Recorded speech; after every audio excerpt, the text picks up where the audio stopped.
고금리 경기 불황에 돈줄이 말라서 정말 큰일 났습니다. 중소기업은 문 닫고 휴업을 하거나 폐업을 하는 곳이 늘고 있는데요. 돈 빌리는 일은 중소기업은 물론이고 대기업마저도 결코 쉽지 않습니다. 금리가 높으니까요. 채권 발행마저도 사주는 주체가 없으니까 그마저도 쉽지 않습니다. 22년 8월에는 법인 파상 신청 건수가 652건이었는데요.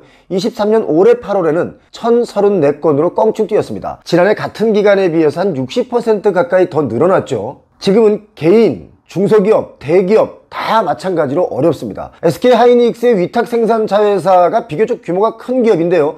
무급 휴직 신청을 받기로 했다는 소식도 전해오고 있고, 또 김치냉장고의 대명사 딤체, 여러분 잘 아시죠? 딤체를 만든 위니아도 발행한 어음 2억 2천이 부도가 났습니다. 2억 2천만 부도난 게 아니죠. 이 탄탄한 기업에서 고작 2억 2천 어음을 못 막았을까? 이런 생각을 하시겠지만 하나하나 다 부도가 나고 있습니다. 2억 2천 부도 바로 직전에 36억 원, 그리고 또 3억 1천만 원 어음 부도 처리를 했으니까 10월 들어서만 세 번째 부도를 낸 겁니다. 여러분 집에 김치냉장고 있지 않습니까? 그 딤체로 좀 바꿔주시면 어떨까요?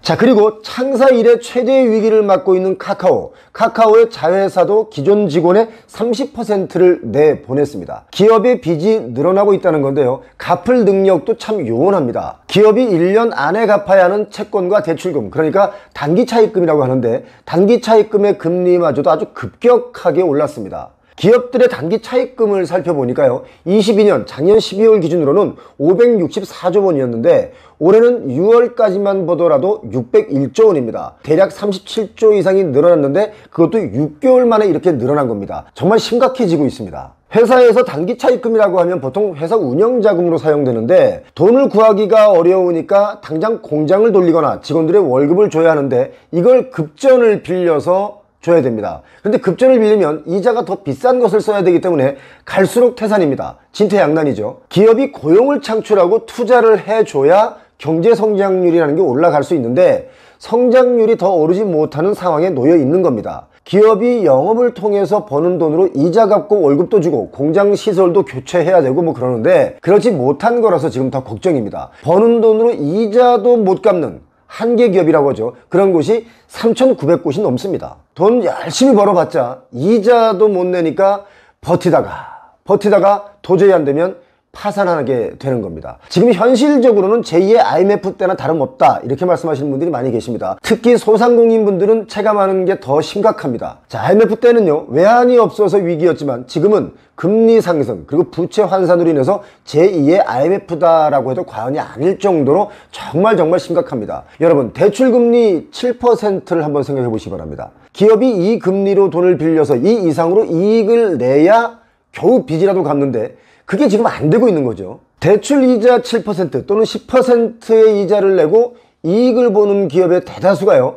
부동산 개발 회사들입니다. 이익을 한 25%에서 어떤 사업체에서는 뭐 100%도 내는 게 바로 부동산 개발업이기 때문에 대출이자 7%, 10% 이런 정도는 뭐 빌려서 땅을 사서 개발들을 하죠. 그런데 요즘 또 많이 어려워졌습니다. 2020년 기준에 땅을 살 때요, 브릿지, 땅을 살 때 빌리는 돈을 말하죠. 브릿지 대출 이자가 한 3% 정도 안쪽이었습니다. 서울은 3%, 그리고 지방은 5%에서 한 6% 정도였는데, 이게 왜 이렇게 차이가 나냐? 이자도 다 똑같이 적용되는 게 아니라 분양이 잘 될 만한 땅은 금리도 좀 더 싸게 줍니다. 그런데 지금 서울의 경우도 땅 살 때 빌리는 브릿지론 이자가 역시 7% 수준입니다. 어떤 땅은 또 8%, 10%까지 올라가죠. 그렇게 고금리의 이자를 주고라도 땅을 사서 개발하는 이유, 왜 이렇게 고금리에도 땅을 사서 개발을 할까? 그 이유는 딱 한 가지입니다. 이익이 많이 나기 때문입니다. 왜 이익이 나느냐? 사람들이 빚을 내서 다 사주니까 이익이 납니다. 그렇게 다 사주니까 또 개발하는 사람 입장에서는 다른 땅을 또 사서 개발을 할 때는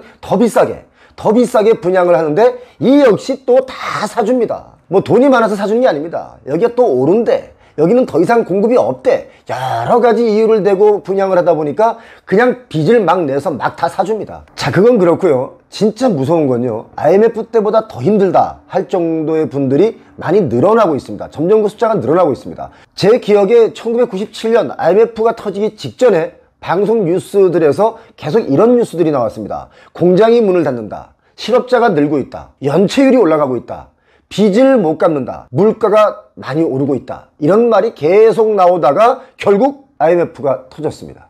사실 그때 경제 성장률이 한 7% 정도 이상이었는데요. 이 정도면 세계적으로도 전혀 낮지 않은 평균 정도 되는 수준이었기 때문에 경기 침체가 온다고 경고했던 그 당시 언론들이, 다른 사람들이 볼 때는 야, 쟤네들 호들갑 정말 많이 떤다 라고 우습게 봤었습니다. 그런데 IMF가 왔죠. 1994년과 95년도에 경제 성장률이 한 9%를 기록했으니까 화랑기였다고 볼 수 있는데, 그때 성장률이 한 7%대로 살짝 떨어진 것 자체는 사실 큰 문제가 아니었지만, 문제는 성장률 감소가 수출액 감소, 대외 채무 폭증 이런 것이 맞물려 있었다는 겁니다. 자, 그럼에도 불구하고 기업들은 구조 개선 노력을 하지 않았습니다. 지금 우리 개인들이 빚을 내가면서 부동산 노래하는 것과 똑같다고 저는 봅니다. 결국 그때 외환위기를 초래한 것과 같아질 수 있다, 이런 말씀을 드리고 싶습니다. IMF 때요, 재계순위 30위 대기업 중에 11개 기업이 싸그리 다 갈려 나갔습니다. 대규모 실업, 대량의 부동산 매각,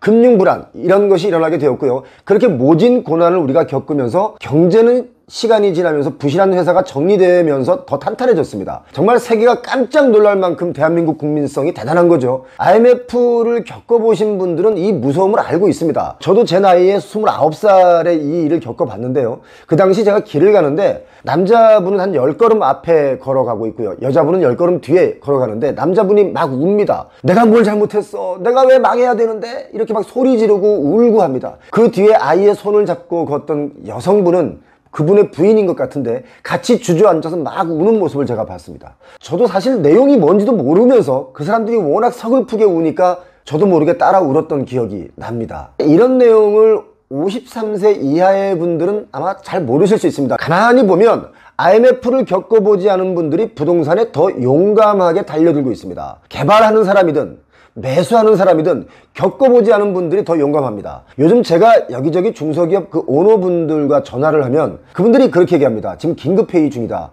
대책회의를 한다, 이런 분들이 아주 많습니다. 다 돈 때문에 걱정하고 있습니다. 그런데 여러분, 진짜 위기는 어떤 게 진짜 위기인지 아십니까? 위기임을 알고 있음에도 이 상황은 내 일이 아니다 라고 여기는 겁니다. 내 일이 아니야 라고 간과하는 거죠. 그런 식으로 위기는 우리들 주변에서 서성거리고 있습니다. 자, 그런데 영끌족, 토건족 도와주느라고 부동산 빚더미에 정말 거덜나게 생겼습니다. 여러분, 음주운전 하시면 안 된다는 거 잘 알고 계시죠? 무조건 대리운전을 이용하셔야 되는데요. 부르면 빠르게 달려오는 세븐콜 대리운전을 쓰시기 바랍니다. 지금 세븐콜 대리운전 앱을 설치만 했는데 즉시 사용할 수 있는 마일리지 10,000원을 적립해 주고요. 그리고 이용할 때마다 이용 금액의 10%를 또 적립해 주고요. 친구 추천 시 최대로 7,000원을 또 적립해 주고요. 그리고 마일리지가 50,000원 이상 충전이 되면 바로 인출해서 쓸 수 있습니다. 다른 거 다 떠나서요, 음주운전 절대 하지 마시고 지금 당장 세븐콜 앱을 설치하시기 바랍니다. 아파트 대출금 한 달 정도 연체되면요, 다음 달에 이게 해결되는 게 아니라 다음 달에는 더 연체될 가능성이 큽니다. 연체율이 갈수록 올라가는 거죠. 정말 이거 무섭다고 느끼셔야 됩니다. 특히 영끌하시는 분들, 영끌하려고 마음 먹으시는 분들, 또는 누군가가 영끌해서라도 집을 사라고 꼬시는 분들, 정말 무섭다고 느끼셔야 됩니다. 지금은 체감상으로 또는 지표상으로 IMF 때와 매우 흡사합니다. 물가 올라가는 속도는 전례 없는 수준이고요. 주변의 식당들을 보면 저녁에 피크 시간인데도 불구하고 손님이 없고 주인분만 앉아 계시는 곳이 아주 많습니다. 이 위기를 위기구나 라고 알게 된다면 어쩌면 그때는 이미 늦은 것일 수 있습니다. 우리가 미리미리 리스크를 줄이는 것을 찾아놔야 합니다. 지금 부동산 가격, 이 가격이 문제가 아닙니다. 부동산 가격은 내년이면 또 하락할 것이다, 저는 그렇게 보고 있는데요. 분양가는 자꾸 올라가죠. 여러분, 분양가 올라가게 그냥 놔두자고요. 우리가 안 받으면 되는 거 아닙니까? 공급이 부족한 게 아니라 돈이 부족한 것이라고 제가 여러 번 말씀드렸습니다. 이제 정말 공급보다 돈이 부족합니다. 표영호TV를 구독하시고 시청하신 여러분, 이 심각성 열혈 구독자분들은 아마 잘 아실 겁니다. 하지만 열혈 구독자가 아닌 분들은 그냥 간과하다가 하는 사이에 위기를 맞닥뜨릴 수 있습니다. 표영호TV 함께 하시면서 좋은 댓글 또 감상하시면서 함께 이 위기를 이겨냈으면 좋겠습니다. 표영호TV 오늘 여기까지입니다. 고맙습니다.